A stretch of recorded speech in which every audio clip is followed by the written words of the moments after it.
बच्चिओ बच्चिओ पिछले पाठ में असी लोकतंत्र के इतिहास बारे पढ़िया है।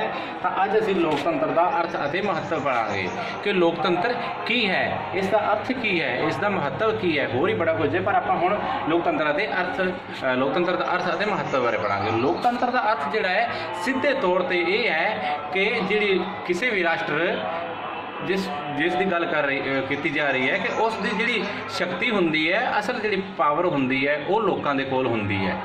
इसका सीधा अर्थ यह है कि लोग जिहड़े ने वो ही राज करते हैं। लोकतंत्र का अर्थ तो इसके जिहड़े शब्दिक अर्थ हैं, लोकतंत्र जिहड़ा शब्द है ये अंग्रेजी भाषा के शब्द डेमोक्रेसी का पंजाबी अनुवाद है। अंग्रेजी भाषा का शब्द डेमोक्रेसी का पंजाबी अनुवाद है, जिहड़ा अंग्रेजी भाषा का डेमोक्रेसी शब्द है ये यूनानी भाषा के शब्द डेमोस प्लस क्रेसिया तो बनया है।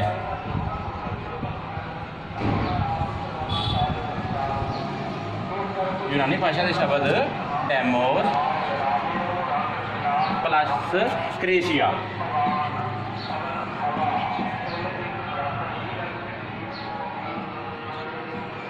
डेमोस प्लस क्रेसिया इन्होंने दोनों शब्दों के मेल तो बनया है। डेमोस का अर्थ है लोक ते क्रेसिया का अर्थ है शासन। लोक शासन देखा जाए तो सीधा इसका अर्थ यही बन गया कि लोगों का शासन। इस तरह जो डेमोक्रेसी लोकतंत्र में असीं कह सकते हैं लोगों का शासन। यह इसके शब्दिक अर्थ हो गए। तो थोड़ा जहा असीं पिछे जावांगे इतिहास की है कि बच्चों जिथे भी मनुख रहा है, मनुख ने वास किया है, मनुख हमेशा समाजिक प्राणी होने के नाते समाज में रहा है। तो जो भी समाज में रहा है मनुख, वो समाज हमेशा दो हिस्सों के वंडिया जाता है। जिथे भी मनुख है वो समाज हमेशा दो हिस्सों के वंडिया जाता है। एक जोड़ा होंदा है वो सत्ताधारी वर्ग होंदा है जिहड़ा कि शासन करता है, शासन करने वाला वर्ग होंदा है। दूसरा वो वर्ग होंदा है जिस ते शासन किया जाता है। जिहड़ा शासन करता है सत्ताधारी वर्ग होंदा है, उस कोल पावर ज़्यादा होंदियां हन, शक्तियाँ ज़्यादा होंदियां हन। उस शक्तियां का इस्तेमाल जिन्ना किन्ना दे करता है जिहड़े नीवें वर्ग के होंदे हन। जिस पर की होंदा कि जिहड़ा सत्ताधारी वर्ग होंदा है, जिहड़ा शासन चलाउंदा है, उन्हां दी गिणती जिहड़ी है ਉਹਦੇ ਵਿੱਚ घट होंदी है पर शक्ति ज़्यादा होंदी है। इस वर्ग विच जिस ते शक्ति का इस्तेमाल किया जाता है, शासन किया जाता है आम लोगों पर, उस विच लोगों की गिणती ज़्यादा होंदी है, बहुतात विच लोग होंदे हन पर उन्हां कोल पावर घट होंदियां हन। जिस करके वो पावर उन्हां कोल घट होंदियां हन ते ये पावर उन्हां दे उपर इस्तेमाल करता है, अपने राज चलाउंदे हन। तो ये तो पुराने समय तो सी पुराने समय तो की सी कि सीधा लोकतंत्र तो है नहीं। असी इतिहास भी पढ़िया सी कि लोकतंत्र शुरू में आया नहीं सी।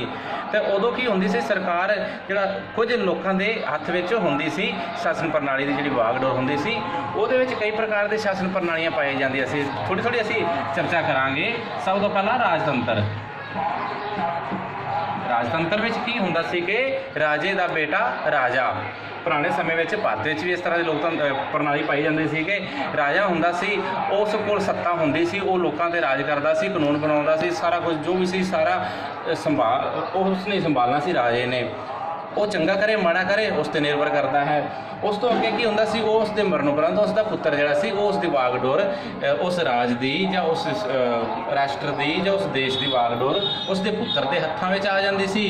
तो वो अगे अपनी मर्जी के नाल राज चलाउंदा सी। दूसरे नंबर से आप गल करांगे तानाशाही की। थोड़ी जी जिहड़ी तानाशाही शासन प्रणाली है, इस विच की होंदा है कि एक मनुख होंदा है, उस कोल पावर बहुत ज़्यादा होंदियां, शक्तियाँ बहुत ज़्यादा होंदियां, बहुत शक्तिशाली होंदा है, जिस करके वो सारे राष्ट्र ते अधिकार जमा लैंदा है। हिटलर तानाशाही आप सुनिया ही होया है कि हिटलर जिहड़ा सी जर्मनी का राजा, वो तानाशाही राजा सी। तो होर भी कई इस तरह की उदाहरण वेखण नूं संसार में मिल जाणगियां। इस विच शक्ति एक व्यक्ति के हाथ में होंदी है, वो सारी जनता ते अपनी शक्ति के नाल राज करता है। तीसरे नंबर पर आ गया सैनिक तंत्र। सैना तंत्र में की होंदा है, सैना तंत्र दे विच बच्चों जिहड़ी शक्ति हुंदी है वो आम सैना दे कोल हुंदी है। वो जिहड़े ਜਿਹੜੀ ਉੱਥੋਂ ਦੀ ਸੈਨਿਕ ਸ਼ਕਤੀ ਹੁੰਦੀ, ਸੈਨਾ ਹੁੰਦੀ ਹੈ, ਉਸ ਕੋਲ ਸਾਰੀ ਸ਼ਕਤੀ ਹੁੰਦੀ, ਉਹ ਸੈਨਾ ਹੀ ਸਾਰੀ ਸ਼ਾਸਨ ਪ੍ਰਣਾਲੀ ਚਲਾਉਂਦੀ ਹੈ, ਵਾਗਡੋਰ ਸੰਭਾਲਦੀ ਹੈ। ਉਸ ਵਿੱਚ ਕਿਸੇ ਤਰ੍ਹਾਂ ਦਾ ਹੋਰ ਕੋਈ ਵੀ ਪ੍ਰਬੰਧ ਚਲਾਉਣ ਲਈ ਕਿਸੇ ਪ੍ਰਕਾਰ ਦੀ ਕੋਈ ਜਿਹੜੀ ਹੁੰਦੀ ਸ਼ਾਸਨ ਪ੍ਰਣਾਲੀ ਨਹੀਂ ਪਾਈ ਜਾਂਦੀ। ਸਿਰਫ ਸੈਨਾ ਹੀ ਜਿਹੜੀ ਹੁੰਦੀ ਹੈ ਉਹ ਹੀ ਸਾਰੇ ਕਾਨੂੰਨ ਬਣਾਉਂਦੀ ਹੈ, ਲਾਗੂ ਕਰਦੀ ਹੈ। ਤਾਂ ਇਸ ਤਰ੍ਹਾਂ ਉਹ ਹੋ ਗਿਆ ਸੈਨਾ ਤੰਤਰ। ਇਹ ਇੱਕ ਸਮੇਂ ਵਿੱਚ ਪਾਕਿਸਤਾਨ ਦੇ ਵਿੱਚ ਵੀ ਆਇਆ ਸੀ, ਜਦੋਂ ਇਹ ਸੈਨਾ ਦੇ ਮੁਖੀ ਨੇ ਪਾਕਿਸਤਾਨ ਤੇ ਕੰਟਰੋਲ ਕਰ ਲਿਆ ਸੀ। ਤਾਂ ਇਸ ਤਰ੍ਹਾਂ ਦੀ ਥੋੜ੍ਹਾ ਅਸੀਂ ਪੜ੍ਹ ਲਿਆ ਹੈ। ਹੁਣ ਇਸ ਤੋਂ ਬਾਅਦ ਅਸੀਂ ਗੱਲ ਕਰਾਂਗੇ ਲੋਕਤੰਤਰ ਦੀ। ਜਿਹੜੀ ਲੋਕਤੰਤਰ ਦੀ ਪ੍ਰਣਾਲੀ ਹੈ, ਇਹਨਾਂ ਸਾਰੀਆਂ ਤਿੰਨਾਂ ਪ੍ਰਣਾਲੀਆਂ ਜਿਹੜੀ ਅਸੀਂ ਗੱਲ ਕੀਤੀ ਹੈ ਉਹਨਾਂ ਤੋਂ ਅਲੱਗ ਹੈ ਲੋਕਤੰਤਰ ਦੀ। ਬਾਕੀ ਜਿਹੜੀਆਂ ਪ੍ਰਣਾਲੀਆਂ ਸੀ ਉਹਨਾਂ ਦੇ ਵਿੱਚ ਬੱਚਿਓ ਕੀ ਸੀ ਕਿ ਜਿਹੜੀ ਸ਼ਕਤੀ ਹੈ, ਸ਼ਾਸਨ ਚਲਾਉਣ ਦੀ ਸ਼ਕਤੀ ਹੈ, ਵਾਗਡੋਰ ਹੈ, ਉਹ ਇੱਕ ਕੋਲ ਜਾਂ ਕੁਝ ਵਿਅਕਤੀਆਂ ਦੇ ਕੋਲ ਹੁੰਦੀ ਹੈ, ਇੱਕ ਕੋਲ ਜਾਂ ਕੁਝ ਵਿਅਕਤੀਆਂ ਦੇ ਸਮੂਹ ਕੋਲ ਹੁੰਦੀ ਹੈ। ਲੋਕਤੰਤਰ ਵਿੱਚ ਕੀ ਹੈ ਕਿ ਜਿਹੜੇ ਸ਼ਾਸਨ ਚਲਾਉਣ ਦੀ ਪਾਵਰ ਹੁੰਦੀ, ਅਸਲ ਪਾਵਰ ਸਾਰੇ ਲੋਕਾਂ ਦੇ ਕੋਲ ਹੁੰਦੀ ਹੈ, ਸਾਰੀ ਜਨਤਾ ਦੇ ਕੋਲ ਹੁੰਦੀ ਹੈ, ਕੋਈ ਊਚ ਨੀਚ ਦਾ ਭੇਦਭਾਵ ਨਹੀਂ ਕੀਤਾ ਜਾਂਦਾ। ਤਾਂ ਲੋਕਤੰਤਰ ਜਿਹੜਾ ਹੈ ਭਾਰਤ ਇੱਕ ਬਹੁਤ ਵੱਡਾ ਲੋਕਤੰਤਰ ਦਾ ਦੇਸ਼ ਮੰਨਿਆ ਗਿਆ ਹੈ। ਤਾਂ ਲੋਕਤੰਤਰ ਦੀ ਹੁਣ ਜੇਕਰ ਗੱਲ ਕਰੀਏ ਤਾਂ ਲੋਕਤੰਤਰ ਜਿਹੜਾ ਉਹ ਦੋ ਪ੍ਰਕਾਰ ਦਾ ਇਸ ਨੂੰ ਅੱਗੇ ਵੰਡਿਆ ਗਿਆ, ਦੋ ਪ੍ਰਕਾਰਾਂ ਵੰਡਿਆ ਜਾ ਸਕਦਾ ਹੈ। ਪ੍ਰਤੱਖ ਲੋਕਤੰਤਰ ਤੇ ਅਪ੍ਰਤੱਖ।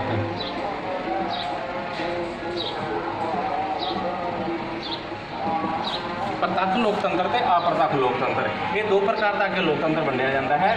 ਪ੍ਰਤੱਖ ਲੋਕਤੰਤਰ ਵਿੱਚ ਕੀ ਹੁੰਦਾ ਹੈ ਕਿ ਜਿਹੜੀ ਲੋਕ ਚੋਣ ਕਰਦੇ ਹਨ ਸਰਕਾਰ ਦੀ, ਰਾਸ਼ਟਰਪਤੀ, ਪ੍ਰਧਾਨ ਮੰਤਰੀ ਜਾਂ ਮੁੱਖ ਮੰਤਰੀ, ਜਾਂ ਕੋਈ ਵੀ ਕਾਨੂੰਨ ਬਣਾਉਂਦੇ ਹਨ, ਕੋਈ ਵੀ ਬਿੱਲ ਪਾਸ ਕਰਦੇ ਹਨ, ਉਹ ਸਿੱਧੇ ਤੌਰ ਤੇ ਵੋਟਿੰਗ ਕਰਕੇ ਜਾਂ ਕਿਸੇ ਬਹੁਮਤ ਨਾਲ ਜਾਂ ਜਿਵੇਂ ਵੀ ਉਹਨਾਂ ਨੂੰ ਸੈੱਟ ਹੋਵੇ, ਸਿੱਧੇ ਤੌਰ ਤੇ ਕਾਨੂੰਨ ਬਣਾ ਸਕਦੇ ਹਨ ਪ੍ਰਤੱਖ ਲੋਕਤੰਤਰ ਦੇ ਵਿੱਚ। ਇਹ ਅੱਜ ਵੀ ਅਸੀਂ ਸਵਿਟਜ਼ਰਲੈਂਡ ਵਿੱਚ ਵੇਖਣ ਨੂੰ ਮਿਲਦੀ ਹੈ। ਸਵਿਟਜ਼ਰਲੈਂਡ ਵਿੱਚ ਇਸ ਪ੍ਰਕਾਰ ਦੀ ਸ਼ਾਸਨ ਪ੍ਰਣਾਲੀ ਪਾਈ ਜਾਂਦੀ ਹੈ। ਉੱਥੇ ਕੀ ਹੁੰਦਾ ਕਿ ਕੋਈ ਵੀ ਕਾਨੂੰਨ ਬਣਾਉਣਾ ਹੈ ਤਾਂ ਲੋਕਾਂ ਦੀ ਵੋਟਿੰਗ ਹੁੰਦੀ ਹੈ ਸਿੱਧੇ ਤੌਰ ਤੇ।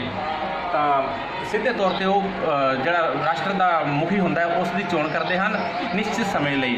ਤੇ ਕੀ ਹੁੰਦਾ ਹੈ ਕਿ ਜੇਕਰ ਨਿਸ਼ਚਿਤ ਸਮਾਂ ਪੂਰਾ ਹੋਣ ਤੋਂ ਪਹਿਲਾਂ ਉਹ ਆਪਣੇ ਜ਼ਿੰਮੇਵਾਰੀਆਂ ਜਾਂ ਉਹ ਆਪਣੇ ਜਿਹੜੇ ਵਾਅਦੇ ਕੀਤੇ ਹੋਏ ਵਾਅਦਿਆਂ ਤੇ ਖਰਾ ਨਹੀਂ ਉਤਰਦਾ, ਜਿਹੜਾ ਜਾਂ ਲੋਕਾਂ ਦੀ ਭਲਾਈ ਲਈ ਕੰਮ ਨਹੀਂ ਕਰਦਾ, ਤਾਂ ਕੀ ਹੁੰਦਾ ਹੈ ਕਿ ਪ੍ਰਤੱਖ ਲੋਕਤੰਤਰ ਵਿੱਚ ਉਸ ਨੂੰ ਪਹਿਲਾਂ ਹਟਾਇਆ ਜਾ ਸਕਦਾ ਹੈ।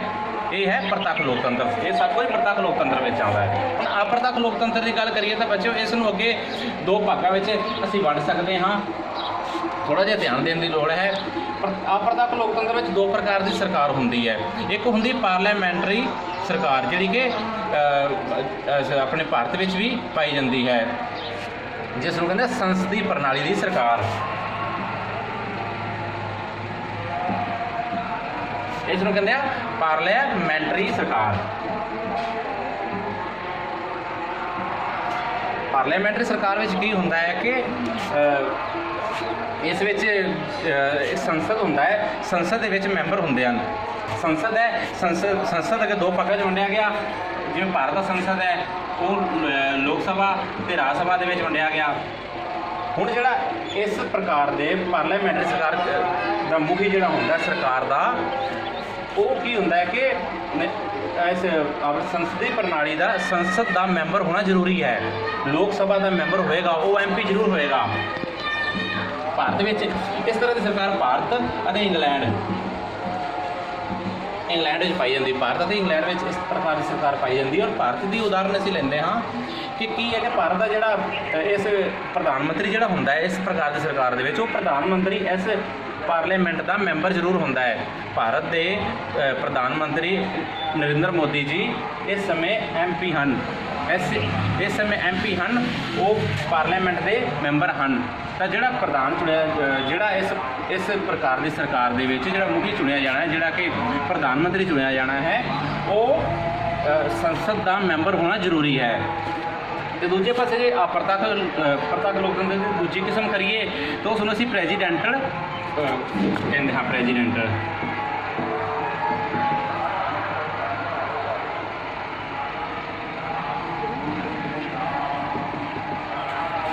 ਇਸ ਵਿੱਚ ਪ੍ਰੈਜ਼ੀਡੈਂਟੀਅਲ ਵਿੱਚ ਕੀ ਹੁੰਦਾ ਹੈ ਕਿ ਇਹ ਰਾਸ਼ਟਰਪਤੀ ਜਿਹੜਾ ਹੁੰਦਾ ਹੈ ਉਹ ਹੀ ਮੁਖੀ ਹੁੰਦਾ ਹੈ। ਰਾਸ਼ਟਰਪਤੀ ਇਹਦੇ ਵਿੱਚ ਵੀ ਹੁੰਦਾ ਹੈ, ਸੰਸਦੀ ਪ੍ਰਣਾਲੀ ਦੀ ਸਰਕਾਰ ਵਿੱਚ ਵੀ ਰਾਸ਼ਟਰਪਤੀ ਹੁੰਦਾ ਹੈ, ਪਰ ਉਹ ਨਾ ਮਾਤਰ ਦਾ ਕੰਮ ਕਰਦਾ ਹੈ, ਨਾ ਮਾਤਰ ਦਾ ਮੁਖੀ ਹੁੰਦਾ ਹੈ। ਉਸ ਕੋਲ ਅਸਲ ਸ਼ਕਤੀਆਂ ਨਹੀਂ ਹੁੰਦੀਆਂ। ਅਸਲ ਸ਼ਕਤੀਆਂ ਇਸ ਕੋਲ ਹੁੰਦੀਆਂ ਨੇ, ਸੰਸਦ ਕੋਲ ਹੀ ਹੁੰਦੀਆਂ ਹਨ। ਤੇ ਇਸ ਲਈ ਜਿਹੜਾ ਹੁੰਦਾ ਹੈ ਉਹ ਰਾਸ਼ਟਰਪਤੀ ਦੇ ਕੋਲ ਅਸਲ ਸ਼ਕਤੀਆਂ ਹੁੰਦੀਆਂ। ਰਾਸ਼ਟਰਪਤੀ ਨੇ ਜੋ ਕਾਨੂੰਨ ਬਣਾਉਣਾ ਹੈ, ਪਰ ਉੱਥੇ ਜਿਹੜੀ ਉੱਥੇ ਸੰਸਦ ਹੁੰਦੀ ਹੈ ਪ੍ਰੈਜ਼ੀਡੈਂਟ ਵਿੱਚ, ਇਹ ਬੱਚਿਓ ਅਮਰੀਕਾ ਅਤੇ ਕੈਨੇਡਾ ਦੇ ਵਿੱਚ ਇਸ ਪ੍ਰਕਾਰ ਦੀ ਸਰਕਾਰ ਪਾਈ ਜਾਂਦੀ ਹੈ। ਇਸ ਪ੍ਰਕਾਰ ਦੀ ਜਿਹੜੀ ਸਰਕਾਰ ਹੁੰਦੀ ਹੈ, ਇਸ ਵਿੱਚ ਜਿਹੜਾ ਸੰਸਦ ਹੈ ਉਸ ਦੇ ਵੀ 2 ਸਦਨ ਹੁੰਦੇ ਹਨ। ਜਿਵੇਂ ਸੈਨੇਟ, ਅਮਰੀਕਾ ਦੀ ਗੱਲ ਕਰੀਏ ਤਾਂ ਸੈਨੇਟ ਅਤੇ ਰਿਪਰੈਜ਼ੈਂਟੇਟਿਵ 2 ਪ੍ਰਕਾਰ ਦੇ ਇਸ ਵਿੱਚ ਅੱਗੇ ਆ ਜਾਂਦੇ ਹਨ। ਤਾਂ ਉਸ ਦੇ 2 ਸਦਨ ਜਾਂ 2 ਹਾਊਸ ਆ ਜਾਂਦੇ ਹਨ ਸੰਸਦ ਦੇ। ਪਰ ਜਿਹੜਾ ਰਾਸ਼ਟਰਪਤੀ ਹੈ, ਜਿਹੜਾ ਇਸ ਪ੍ਰਕਾਰ ਦੀ ਪ੍ਰੈਜ਼ੀਡੈਂਟੀਅਲ ਵਿੱਚ ਜਿਹੜਾ ਹੁੰਦਾ ਹੈ ਰਾਸ਼ਟਰਪਤੀ, ਉਹ ਇਸ ਵਿੱਚੋਂ ਨਹੀਂ ਚੁਣਿਆ ਜਾਂਦਾ। ਜਿਹੜਾ ਮੁਖੀ ਹੁੰਦਾ ਹੈ ਦੇਸ਼ ਦਾ, ਰਾਸ਼ਟਰ ਦਾ, ਉਹ ਸੰਸਦ ਦੇ ਵਿੱਚੋਂ ਨਹੀਂ ਚੁਣਿਆ ਜਾਂਦਾ। ਉਹ ਸੰਸਦ ਦੇ ਵਿੱਚੋਂ ਨਾ ਚੁਣ ਕੇ ਅਲੱਗ ਤੋਂ ਹੁੰਦਾ ਹੈ, ਉਸ ਦੀ ਵੋਟਿੰਗ ਅਲੱਗ ਹੁੰਦੀ ਹੈ, ਪਰ ਜਿਹੜਾ ਸੰਸਦੀ ਪ੍ਰਣਾਲੀ ਦੀ ਸਰਕਾਰ ਹੁੰਦੀ ਹੈ, ਉਹ ਜਿਹੜਾ ਪ੍ਰਧਾਨ ਮੰਤਰੀ ਹੁੰਦਾ ਹੈ, ਉਹ ਮੈਂਬਰ ਹੋਣਾ, ਸੰਸਦ ਦਾ ਮੈਂਬਰ ਹੋਣਾ ਜ਼ਰੂਰੀ ਹੈ। ਅਤੇ ਜਿਹੜੇ ਸੰਸਦ ਦੇ ਮੈਂਬਰ ਨੇ ਉਹ ਲੋਕ ਚੁਣਦੇ ਹਨ ਨਿਸ਼ਚਿਤ ਸਮੇਂ ਲਈ। ਜਿਵੇਂ ਭਾਰਤ ਵਿੱਚ 5 ਸਾਲਾਂ ਦੀ ਚੋਣ ਹੁੰਦੀ ਹੈ MP ਦੀ ਜਾਂ MLA ਦੀ, ਉਹ ਅੱਗੇ ਜਾ ਕੇ ਸਰਕਾਰ ਬਣਾਉਂਦੇ ਹਨ, ਕੇਂਦਰ ਦੀ ਅਤੇ ਰਾਜ ਸਰਕਾਰ। ਇਸ ਤਰ੍ਹਾਂ ਪ੍ਰਤੱਖ ਵਿੱਚ 2 ਪ੍ਰਕਾਰ ਦੀ ਸਰਕਾਰ ਆ ਗਈ। ਤਾਂ ਇਹ ਤੁਹਾਨੂੰ ਸਮਝ ਲੱਗ ਗਿਆ ਹੋਣਾ ਹੈ ਕਿ MP ਜਿਹੜੇ ਹੁੰਦੇ ਨੇ ਉਹ ਅੱਗੇ ਜਾ ਕੇ ਸਰਕਾਰ ਬਣਾਉਂਦੇ ਹਨ।